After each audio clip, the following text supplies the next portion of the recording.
Hello, how are you? Amanda, Seint artist.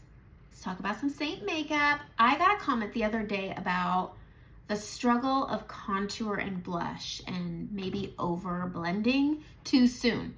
That is exactly what the problem is if you're struggling with your contour showing up.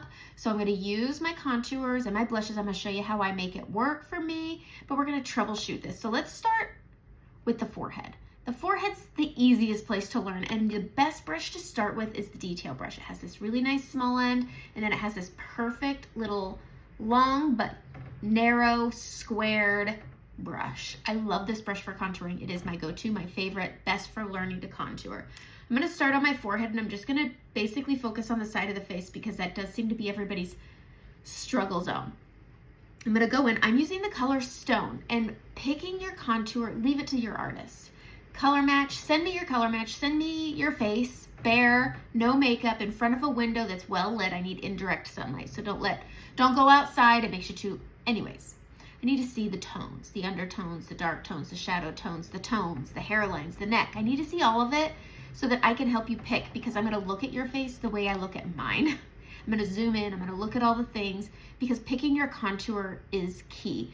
If I use indigo, it pulls my hyperpigmentation through. It will pull scarring through, it'll pull freckling through. And so it's about what you want out of your makeup, and that's part of the conversation of the color match, of what you want out of your makeup. Do you want light? Do you want natural? Do you want glam? Do you like full coverage?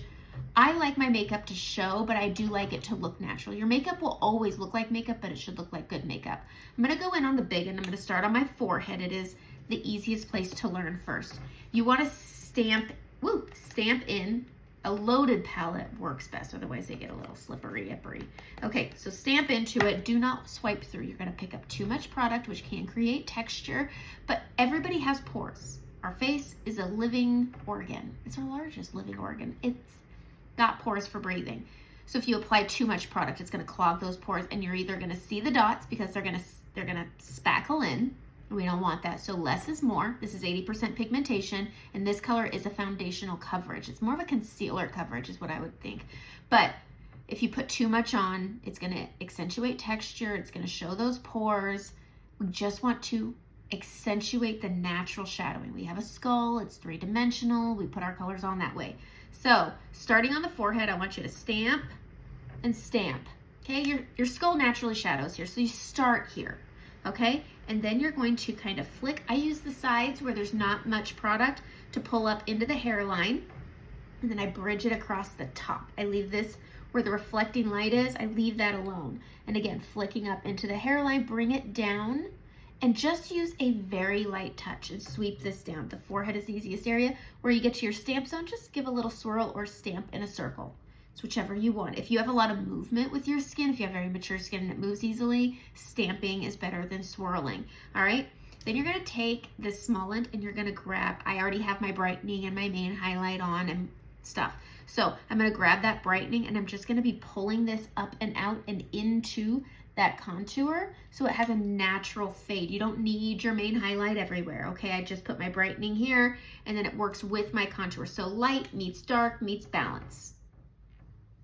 That's what you need to know, okay? And you just blend it until you're happy. Your forehead is the easiest place to learn to play with your contour. You can bring it down as low as you want. You can keep it as high as you want. It's your forehead, it's your face.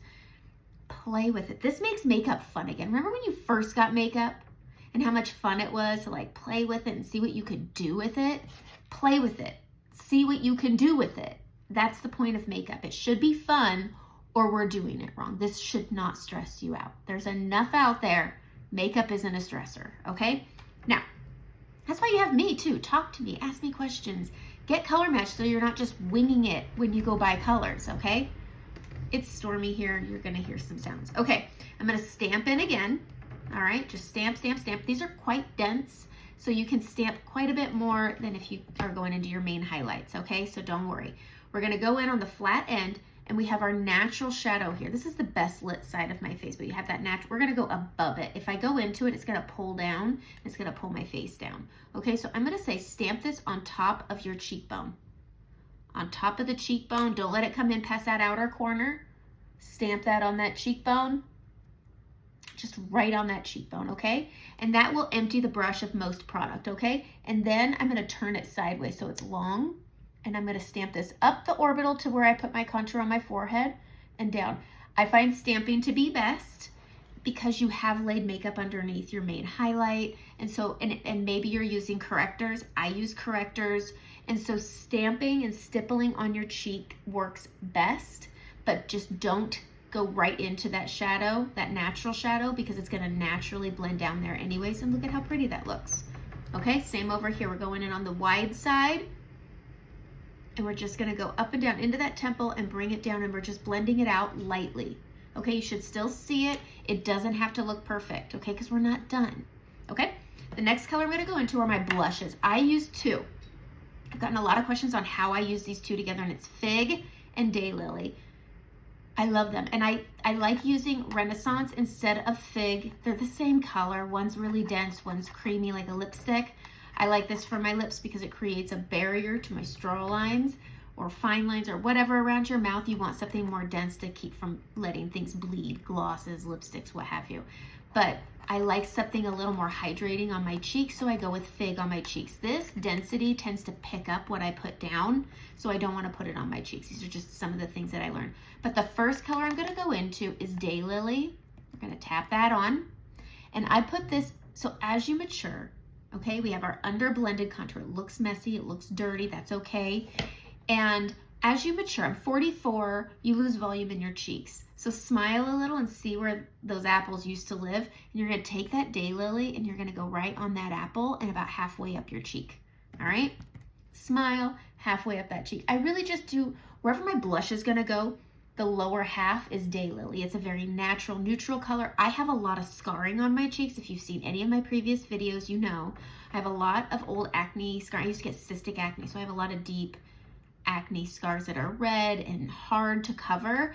And so putting in a dark color like Fig or Renaissance, Dahlia, any of the pinks, the reds, those colors, they tend to grab that color and pull it through. Kind of like the way I was talking about indigo. These will do this also. But I want to use them. So I use Daylily, I will use Frenchie, Saint Tropez, Madrid. There's lots of really great base colors to put on this lower half of the cheek. Then I can go in to Fig. Beautiful color. If you're looking for just a lipstick, Fig is so good. All right, and then on the upper half, I'm gonna tap this up here. Yep, it's a nice, well pigmented. All of Seint's colors are 80% pigmentation, so a little goes a long way, but they all offer foundational coverage, which is great. So you get the most out of your makeup. You're not layering on foundation with setting it with powder and then adding your concealers to cover what your foundation can't cover because it has 18% pigmentation. So then you're going in and putting this thick concealer all over your face and then setting that with powder, and then you get to go in and add your contour and your blush and restructure the face because putting all that on has flattened it and dulled it. And this all works together, and it's all foundation, so you don't need it everywhere. Anyways, getting back into it, I'm gonna stick with the detail brush, a one and done brush. I'm gonna start on Fig. I'm gonna start on that dark color. I still smile. I wanna see where my apples are when I'm blending this so I don't get it all out of the lines. We're coloring in our lines here. So we're just gonna stamp this on the upper part of the cheek, and then I'm gonna bring it down into Daylily. So they blend and ombre up. It ombres up. But I blend this down first, and then I bring it down. Look at how pretty that is, and it balances everything out. All right, same over here. We're gonna start with Fig, and I always go up the temple, so it has this natural flow, bringing it around that cheek, smiling, bringing it down to that Daylily, and that Daylily helps to combat the scarring. I'm gonna switch to this small end. I'm just gonna pull my concealer, my brightening highlight down and into it just to give it a blend, a marrying, and balance. I want balance and dimension and coverage that all look nice. Makeup will always look like makeup. It should look like good makeup. But that's a finished cheek right there. That's a finished cheek. The way that you can underblend the contour and then add the blush, and then you can blend it down. Just get that in the general area, blend it down, let it look dirty, and then when you add your blush, then you blend it to where you want it, and it all comes together so nicely. A brush I really love is the silver shape brush. It's a nice rounded brush, and you could easily go over and give it a last little smoosh. It's a fluffy brush, and I love the way it finishes the cheek if you feel that it needs more work. I'd rather you use something like this brush, the silver shape brush. It's discounted. When it sells out, the silver is gone. The gold is not shaped this way, so you want the silver. That's it, the end, get the silver shape brush. But it gives everything a final marrying, whereas this denser brush, it's a little more tight, so it's more dense. It can overblend. So get yourself a nice fluffy brush. If you have the blush and bronzer brush, this fluffy end is another really great option for doing that. Okay, I'm gonna talk about my lips because this combo right here is so pretty on the lips, and I'm gonna be using Seint's Chai lip gloss. It's divine. I love using these together, but I am gonna go to Renaissance rather than Fig. Now, if you don't wanna buy two similar colors, you can totally use Fig, but I have maturing lips and I don't fill them with anything, and I have natural lines and wrinkles from straws and talking too much and blowing kissy faces to my husband and my kids.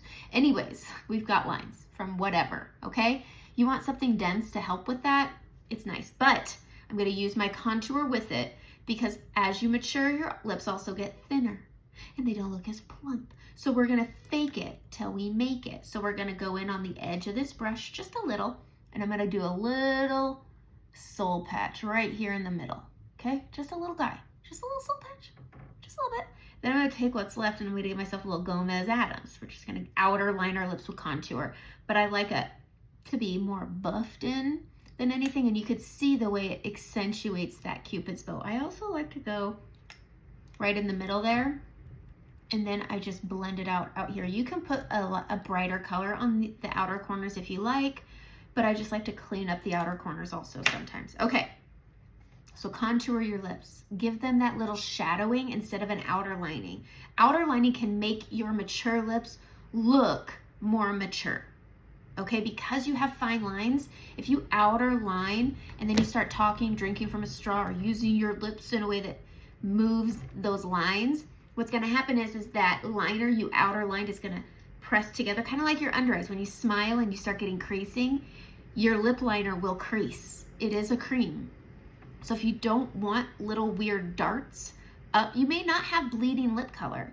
You just may be creasing your lip liner, and that's the difference, okay? So going in, I'm gonna use a multitasker brush on the small end. I'm gonna go into Renaissance. This is a great dupe if you love MAC lip liner. Half Red was my favorite. It's been discontinued. This is the dupe, and it's $16 rather than $22, $24.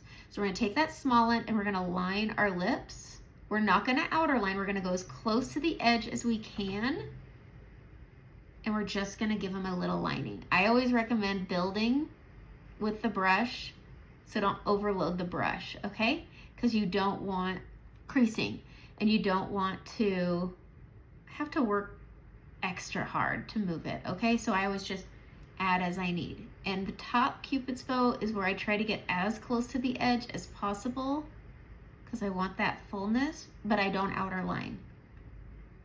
All right, grabbing this, we're gonna go into the bottom lip. Same as the top. I get as close to the mid edge as I can, and I don't worry too much about it on the outer corner, okay? Having a small brush or using this bigger, and it has blue on it, so I'm not touching my lips with it, and I just haven't gotten my butt in gear to clean it, but line the lips. I like to make it a bit thick, and then I color in this outer corner. Okay, I'm gonna take Daylily. Now, this is basically my cheek combo to my lips. Every time I wear this combo, everybody asks what colors I'm wearing, so I thought I would include it in here because it is such, this 4 combo is great. You could even just do 3 and do Fig, Daylily. It's whatever you want, okay? Lips, I will say Renaissance will last longer than Fig.